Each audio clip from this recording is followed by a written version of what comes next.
I am Ferdinand Marcos, and I am the President of the Republic of the Philippines. I stand today on behalf of 110 million Filipinos. Hello people and hello universe, it's me again. Shoutout sa inyo mga kababayan, especially the Marcos loyalists and supporters. Ayan, mayroon tayong ipahabol guys, no? Baka nandyan kayo sa lugar na babanggitin natin itong kadiwa ng Pangulo, no? O umaarangkada nito nationwide na. So dahil dyan mga kababayan, ay alam nyo naman ang mga murahin na bilihin dyan, very affordable po yan, no? Sa mga anti-Marcos, siguro naman baka pwede kayo rin bumili dyan. Yan po ay nilunsad ni Pangulong Marcos Jr. para naman kahit papano. Marami kasing nagreklamo na mataas ang bilihin. Hindi naman lahat ng bilihin, kundi yung mga pangunahin lang. Because of nasa global crisis tayo ngayon. Sabi nga ng Pangulong Marcos Jr., pag mataas ang gasolina sa world market means mataas ang ibang mga bilihin, but not at all guys, ha. Hindi lahat ng bilihin ay mahal. Afford nyo yan. Bakit? Naku po, tayo naman mga kababayan, pupunta tayo sa mall, magsha-shopping. Mas marami pa tayong nabili, 1,000, 3,000. Di ba? Bakit sasabihin kahirap ng buhay ngayon? Hindi mahirap ang buhay. Kasi tayo pumupunta tayo sa kumakain tayo sa Jollibee, kumakain tayo sa mga mahalin na restaurant, namamasyal tayo. Di ba? Nagpaparte po tayo. Pumupunta tayo sa mall, gumagastos tayo. Paano yung sabihin na mahirap ang Pilipino? Hindi. Yung iba nag-online selling sa TikTok. Di ba? Hindi mahirap yun. Hindi mahirap ang Pilipino. Kung talagang matyaga ka at masipag. At saka isa pa, yung ibang nagrereklamo dyan, mahalang bigas, sus kayo naman. Kung yung alak nga mas mahal kaysa sa bigas, kayang-kaya nyong bilihin yun. Diba? Huwag na yung magreklamo. Importante, gawin nyo ng paraan, mga beswa. Swerte nga natin, ito lang ang presyo sa atin. Kung sa ibang bansa, dubli-dubli pa diba? Yung mga nagrereklamo dyan, doon kayo tumira sa ibang bansa, tingnan nyo, pag hindi kayo makalbo sa mahal ng bilihin. So, but anyway guys, basahin po natin ito. Baka nandyan kayo sa lugar na ito para bukas makapaghanda kayo sa inyong mga wallet at pumunta dyan sa kadiwa. Okay? Basahin po natin. Actually, nag-umpisa ngayong araw, mga kababayan. Agoy, sayang. Hindi ako nakapunta.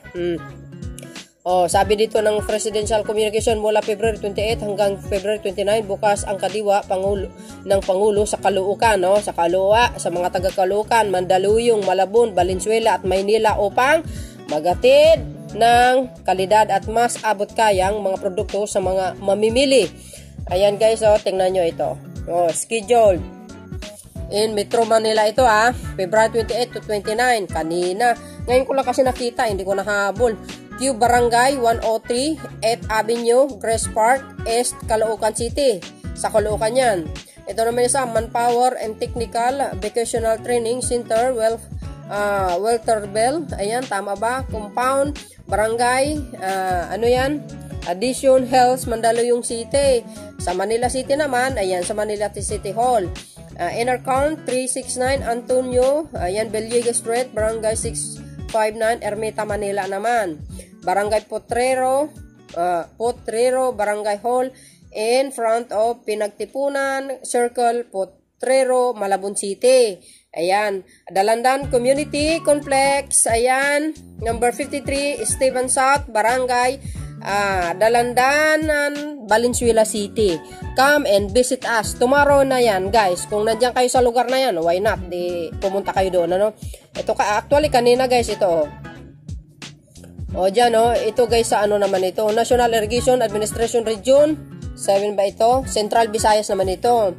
Sayang, di ko na ihabol kanina. Look, rice as low as 25 sold now in Kadiwa sa NEA R7 Negros Oriental Satellite Office, Sibulan Fresh Farm Products also. Sabi po dito, downtown. Farm product are also sold in the event. Nako, ang bilis naman na ubos yan, day. Ay, grabe, ang tindi. Tingnan nyo naman, guys. See?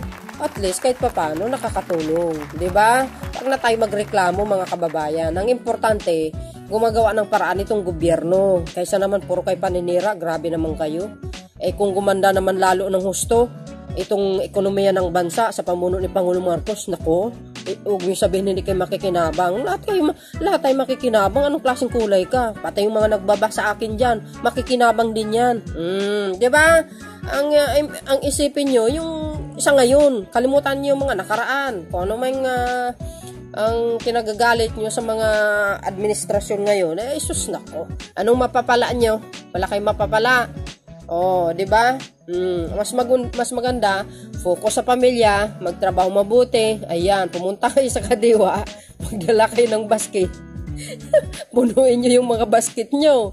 Yan guys yun lang aking maihatid at mai-update sa inyo. Maraming salamat po sa inyo. Sa inyong watching, don't forget to like, hit the button bell para lagi ng updates sa aking mga upload video. Bye, and baboos! God bless Philippines!